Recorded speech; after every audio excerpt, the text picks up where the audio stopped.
So beautiful. You can feel the energy of love and grace in the room is just so powerful. It's like we're starting at the end of satsang. So, yeah.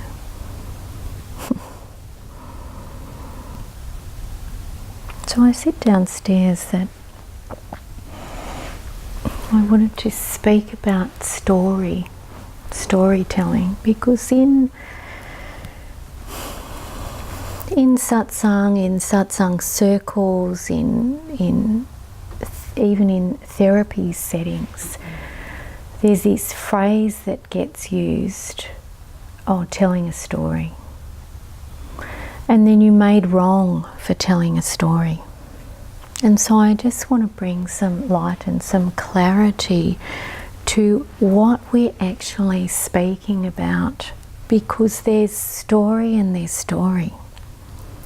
So some storytelling is really useful. It's really valid. It creates an opening. This is how it was. This is what's occurred. This is the inside. This is what's here. What an amazing story. Whatever that is, however long that is. And there's another kind of storytelling. And it's the way we use the thoughts and ideas that we have about our life, our circumstance, or ourself to keep limited or identified. It's our way of reinforcing identity.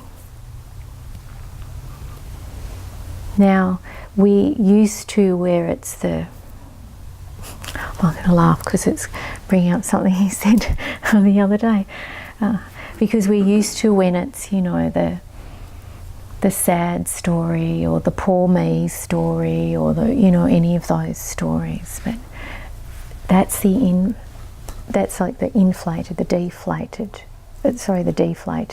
imploded version of the storytelling. But there can also be the grandiose, which is like the lightness and the laughter and the I'm fantastic and my life is wonderful, but both of them gloss over the truth. Both of them gloss over what's really here when we don't dive into, wallow into, and believe this story. I wish there was another word that we could use, because they're actually quite distinctive. These two different kinds of storytelling. And so as a human being, when a human being developed at some stage either the ability to communicate and record communication, so either through language or through symbols or written, storytelling was different. Storytelling was law. And I don't mean law as in law and order law, but law of the culture, L-O-R-E, law. And storytelling was the myths, and storytelling was about the ground of being. Storytelling was this uncovering of the essential, uncovering the essential. As human beings have developed, and this identifying throughout time has been more solidified, storytelling has changed. So the human being, human consciousness in a way, in form, has become individualized. So the individual me, as opposed from the whole group and the tribe, the one story. You know, there are still cultures today, they take a particular herb or a particular brew or whatever it is, and they have collective dreaming. They have collective consciousness dream in the whole tribe to know what the next step is for the whole tribe, the whole village. So that's very different then as the human form over time has become more individualized. And we see it. It's, you know, like every man for themselves. It's the kind of culture in the world that we live in.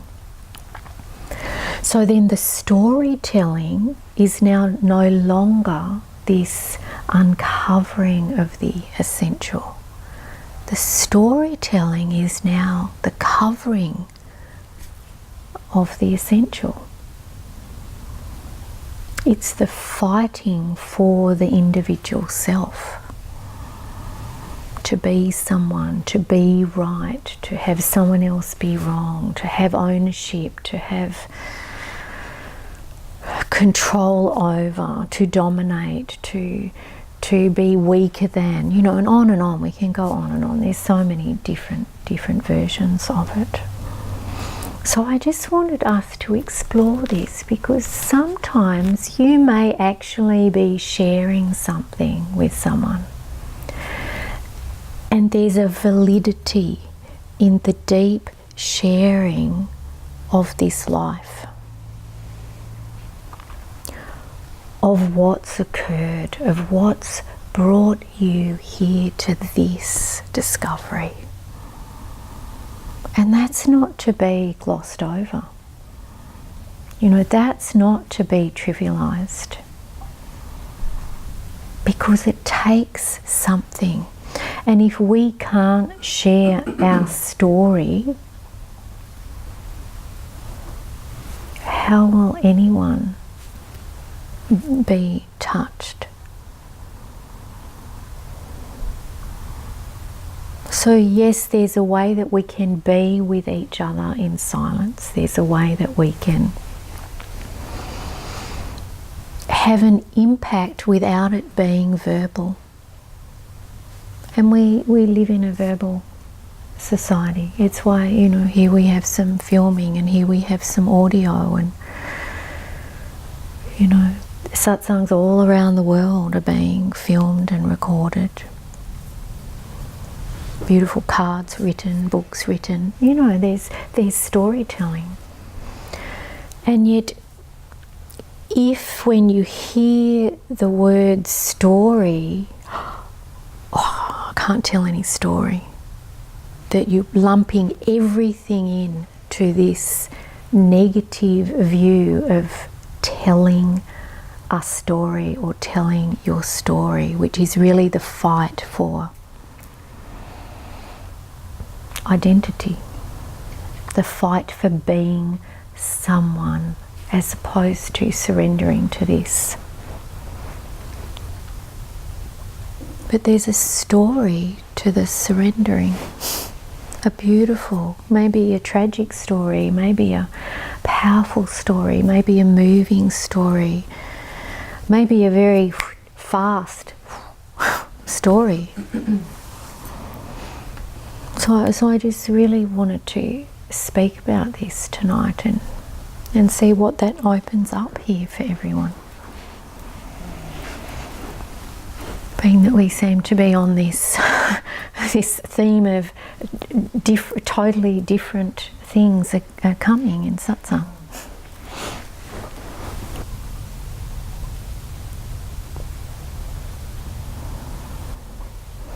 It's really beautiful, because it takes a listening. It's like this deeper listening through the story, even if it's the story of fighting for the limitedness. That there's something else, there's something deeper. It's beautiful. It's really beautiful. Because we can, you know, cut someone off. Now, sometimes that's useful if something's going on and it's, you know, there's a a purpose and a place to, stop the story, which is really stop the drama, or stop the identifying, or stop the monotony, or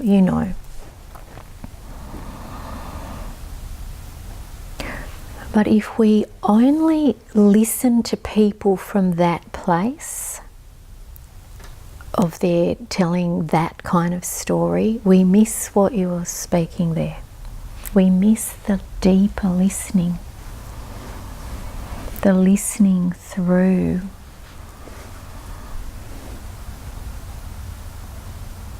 All the way through to this that's being uncovered, to this that's being revealed.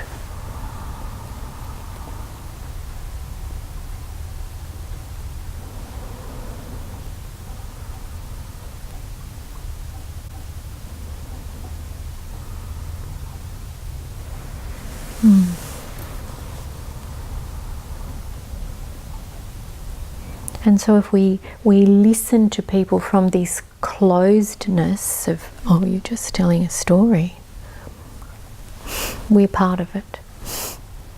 We're part of shoring it up. We're part of enabling it. So when we listen deeper than the talking, deeper than the words, and that's why I want to bring this word story up in Satsang tonight, because, it's kind of like, oh no, I can't tell any story. Yeah, well, it's like that kind, yes. Isn't that enough of that? And yet if we're willing to listen deeply through, past the storytelling, past the words, past the talking, that's what reaches this in another form. Yeah. And then that kind of story or storytelling can start to drop away without it being pointed at, without it being poked.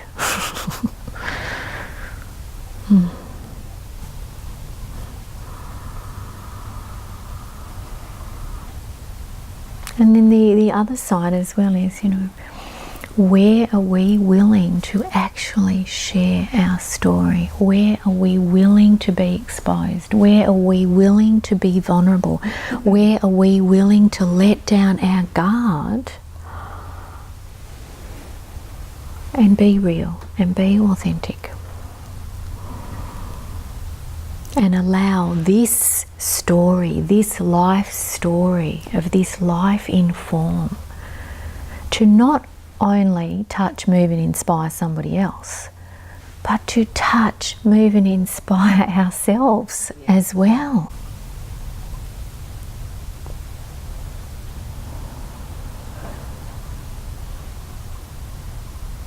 But we can see how we all can have a tendency to do that. Oh God, not that again, not that one, not that person, not that voice, not that tantrum, not that sound, not that story. See, that's why I wanted to bring that word, because then we're not here fully open and available to just meet life, to just meet another, just with whatever is occurring. Whatever is occurring.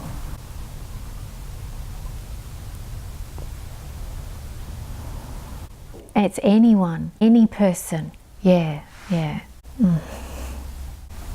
And so then, what happens here? So I'm not talking about indulging somebody's story and suffering through somebody's story or joining in with somebody's story, but to really be open here. There's a deeper surrender that's required. A deeper quiet, a deeper stillness, a wider opening.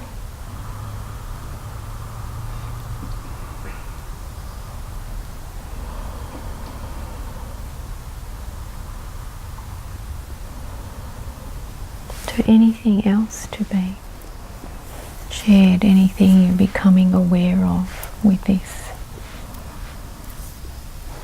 Because we can get quite harsh with ourselves and with others when we have a particular stance, a particular idea about something. And really that's why I'm wanting to bring it up. Yeah.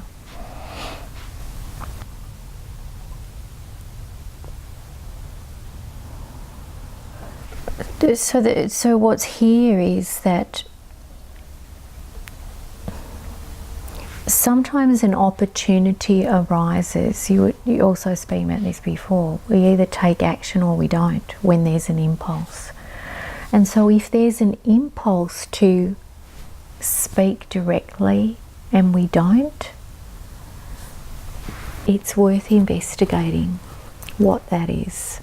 The same as if there's an impulse to suddenly, to blurt out, but everything's saying, no, just allow it, but, where we react. So the more still that we are, this natural expression, this natural impulse is here to either speak directly or not. So there's no right way that any of it looks.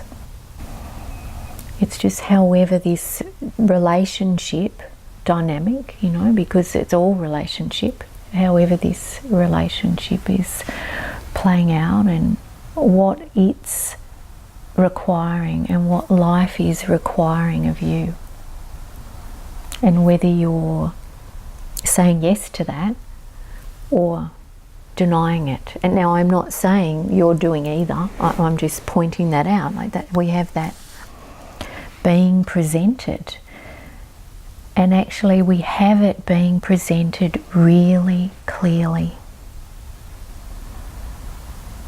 We pretend like we don't know, we pretend like it's not presented, but it's presented. And it would be different if there was this impulse to kind of speak, but you're telling yourself it's not the right time, or I don't want to cause a problem, or I don't want to ruffle the... It's very different, isn't it, to be controlling and managing all of that. So there's, just the willingness to be open and surrendered, and we can either be with someone, with whatever's going on, or we move to move away. Yeah.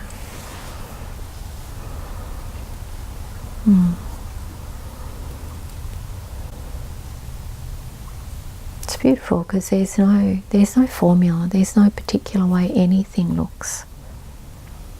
You could have the same situation, the same scenario happen day after day after day, maybe with a different person. And you could try 15 different ways of dealing with it. Doesn't mean any of them's the right way or the wrong way, or some will work and some won't. Some will have what we call a good or positive response, or some might have a negative or disastrous response. But really the truthful way of being is to be here, open as you are, present with life, present as life, with another.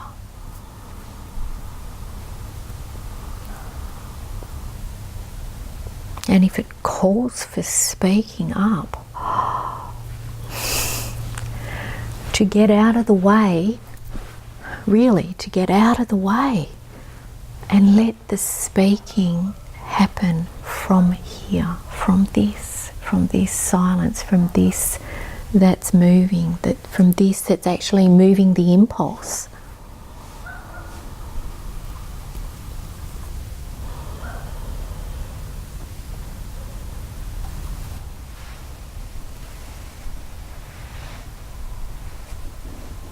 You'll hear that You know, we need to be that again. We need to be, we should, the shoulds, we need to be compassionate. We should be compassionate. We have to try to be compassionate. Not that, not any of that. True compassion, that in the willingness to be wide open here, wide open, innocent, exposed with another, compassion for whatever's showing up.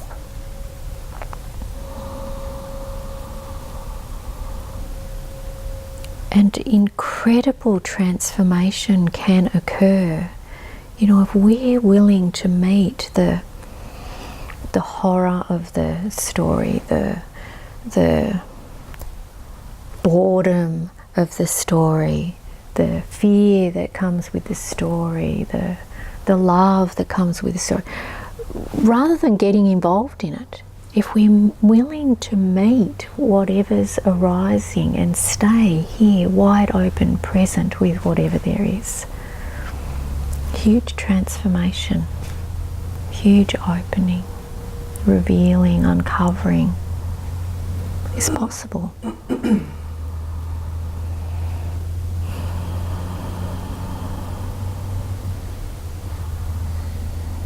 Anything else?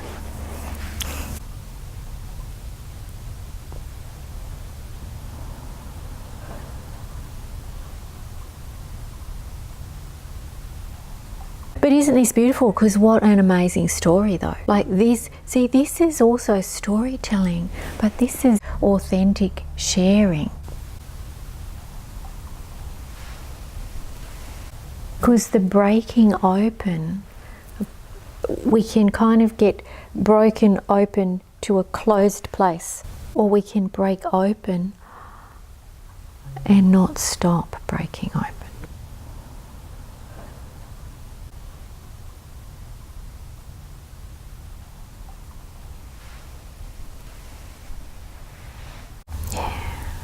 How beautiful.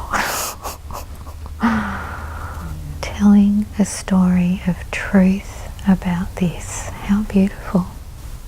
About the inside or the outside. See, it's really the only story that's worth telling, isn't it?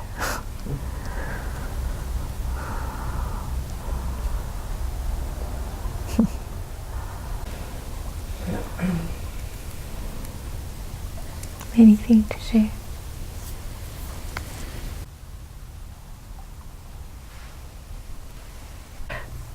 To have a stop takes something. And so that's what I'm saying. There's a usefulness in that kind of sharing, in that kind of story, that, you know, this is what my life was like, and this is what's occurred, and now this. It's not a better than, it's not an inflated, it's not a deflated, it's just this.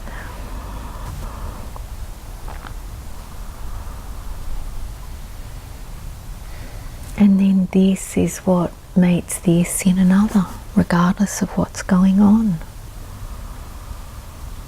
Regardless of that other endless storytelling. But yes, definitely to stop this storytelling here.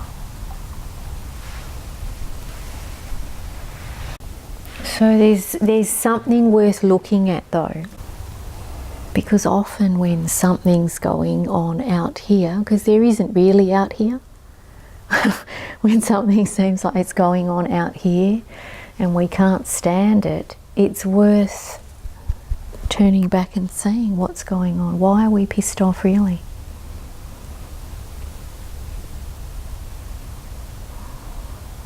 I mean, we can see it sometimes in Satsang where when people have a need to be seen and to stand out and to be recognised, and you'll see it in large groups as well, you know, not just an intimate side, you'll see it, that it's like somebody else's storytelling takes away their value. Yeah?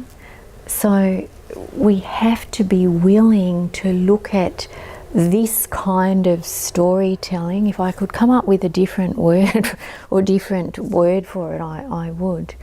But this kind of storytelling that reinforces who we think we are, better than, worse than, less than, more special, lovable, unlovable, on and on, you know, in control, out of control. This internal story, it's endless. Like, it's endless. It goes on and on. The judgments, they go on and on. And as I said before, that storytelling is designed to cover rather than uncover the essential.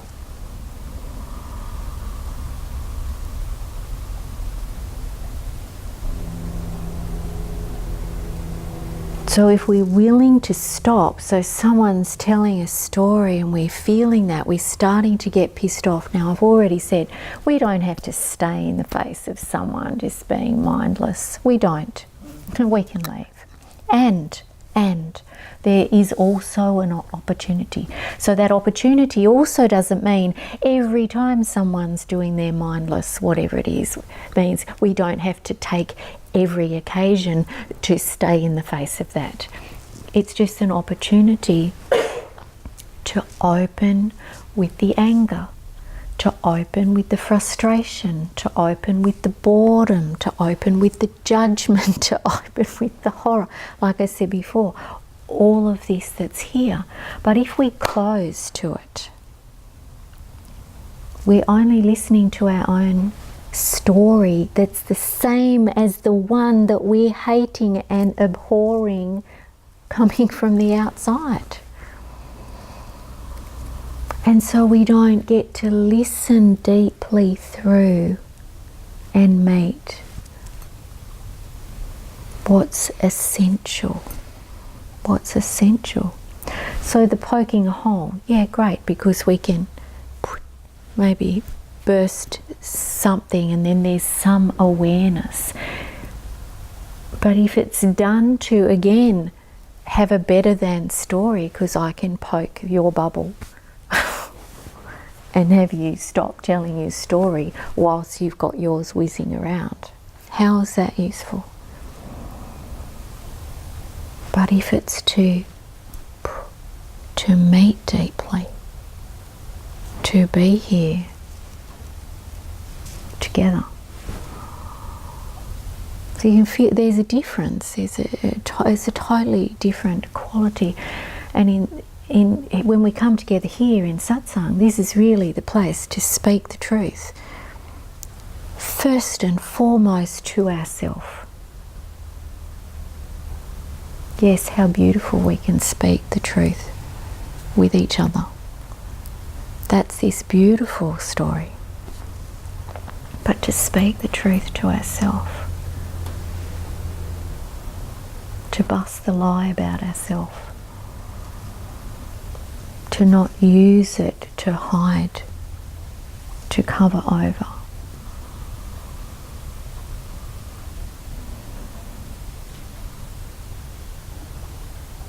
Because if we get annoyed at somebody's story and then use that as an against, as a justification,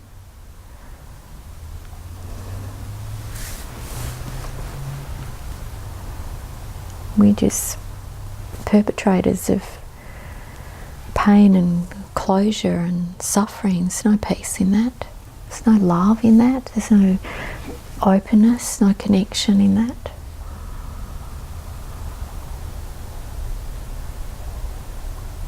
But if we are willing to feel the frustration, and I know sometimes some of you have said, why do you let somebody go on and on sometimes? Because I hear something else deeper than that.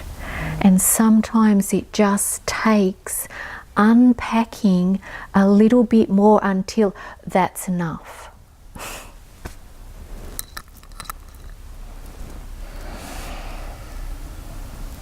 And sometimes there's no tolerance for it's.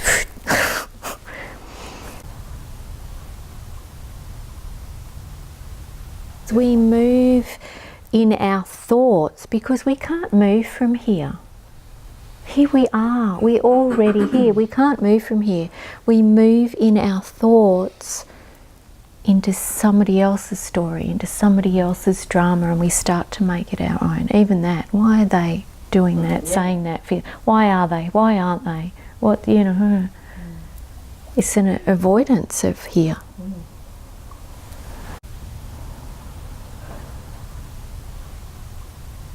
We have to speak the truth. You know what? I'm fucking great at telling stories. I tell this story over and over and over again so much, and I'm the only one who listens to it. And my life is as it is because I just love telling this story. Really. We have to be real about it. Or, wow, I'm seeing how I'm telling this story and I feel so ashamed that I tell this story. I've never even realised that that's what's been going on and the horror of it. But do you see, like, it doesn't look a certain way. It's just, it's being ruthless. It's being so honest that who you think you are doesn't get away with anything. This fabricated idea of somebody, you don't let it get away with anything.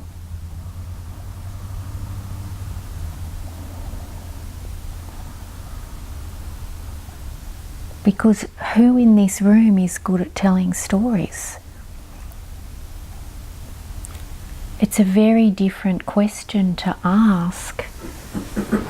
Who is willing to soften, to open, to be vulnerable,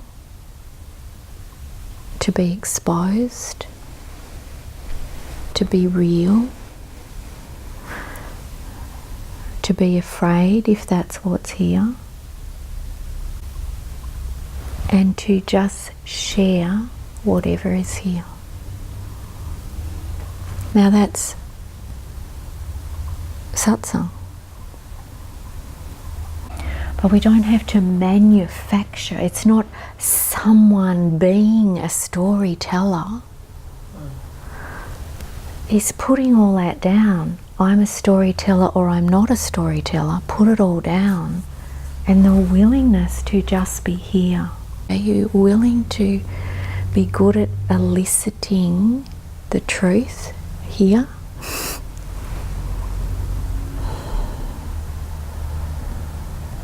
You can feel it, can't you? Like there's such a rawness, such a tenderness.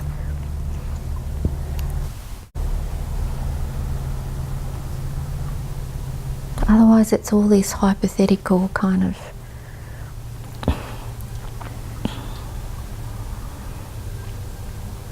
we may as well be in the cafe with the people that are all yelling and having a bad time. And you know.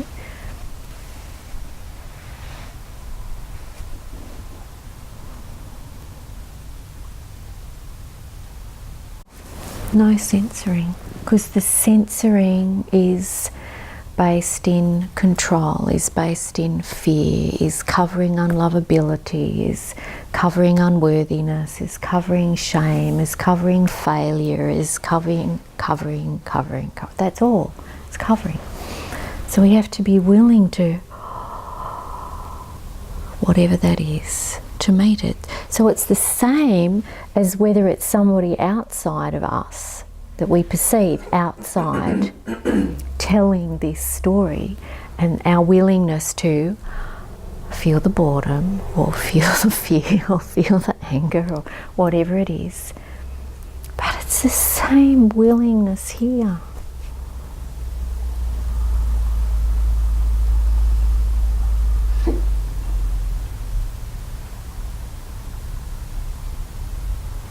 An even deeper resolve to be so still and so quiet that that truthful story is revealed, is uncovered, so that the essential is again being uncovered. It has never gone anywhere. The essential has never gone anywhere. It's just been overlooked.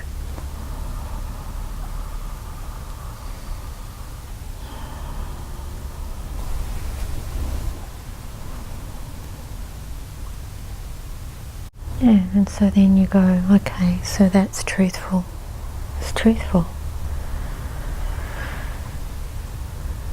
And then you sit still, absolutely still. And you stay open. You don't try and manufacture or find anything. You just stay still. And whatever's here to be revealed in staying still, really still, will be revealed.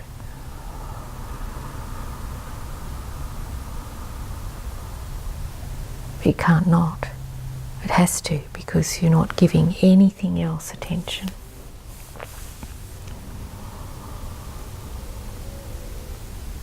And if you notice there's a like that, stay still.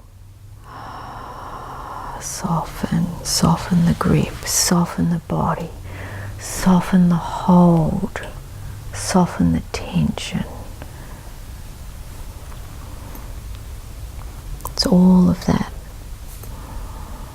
The kindness, the tenderness here, the genuineness, the vulnerability here. Doesn't matter about anyone else.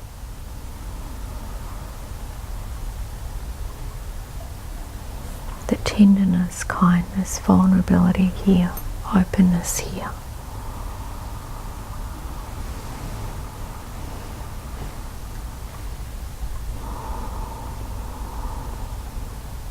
And you can feel, I don't know what you can feel in this room, it feels like the room's ripped open. Like there's this, everyone's hearts are just like,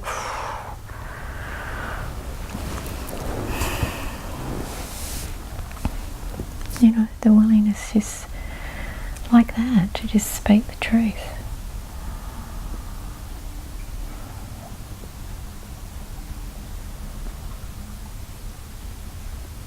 And to not add to it, and that means none of that, just open here. Discover what's essential.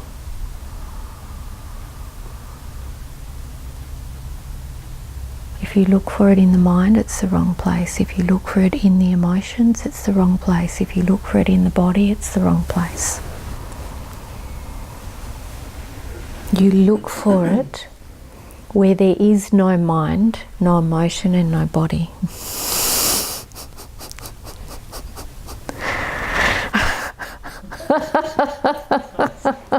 Yeah, it's exactly, it is, isn't it?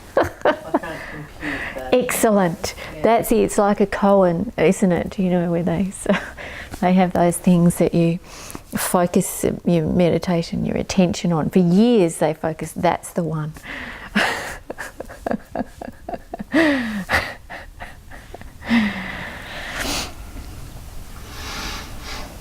Because the reality is you can't find it somewhere. It's not lost.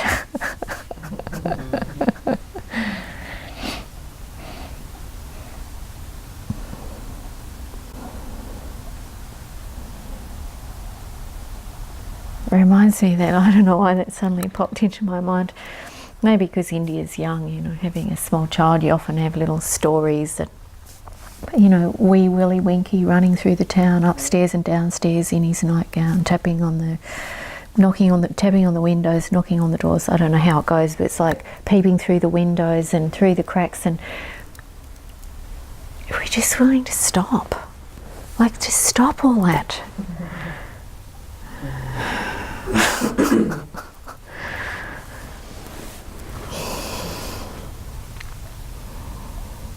Stay where we are.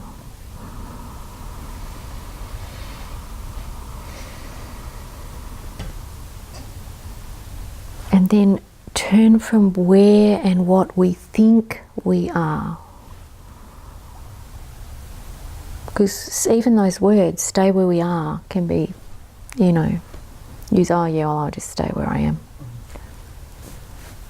And then turn your attention to what's deeper, to what's essential.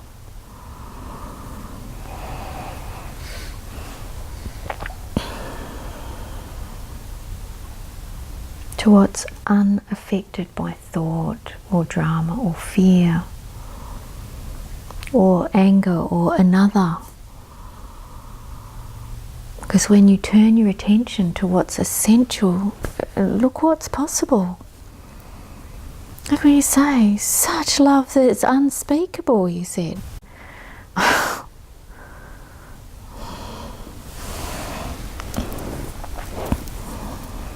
But if you were told that if you do this and then you do this and then that will be the outcome, it's like,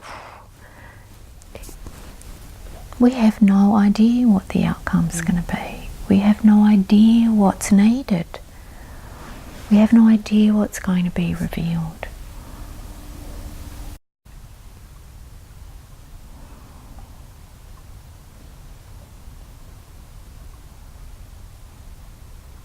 Because now you're staked.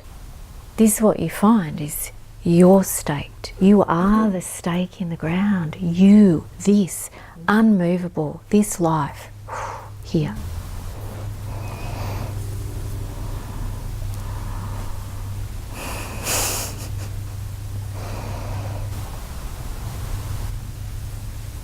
What a beautiful satsang tonight.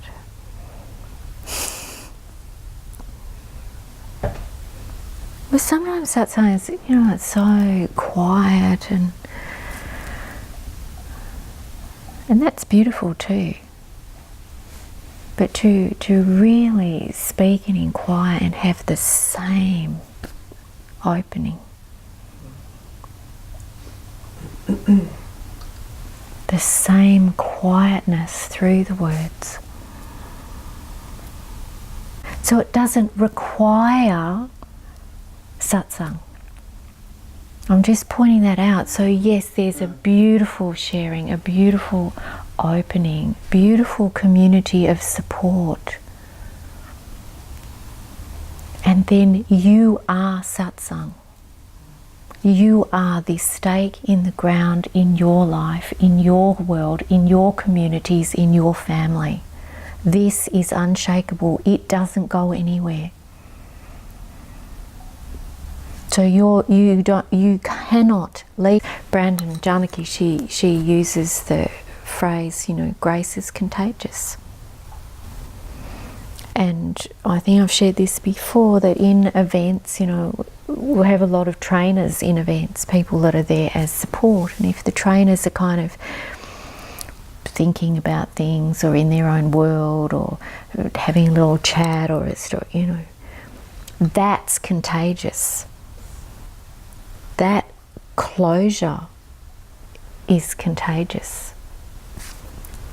When you're willing to just be fully present, riveted present, wide open, that grace is contagious.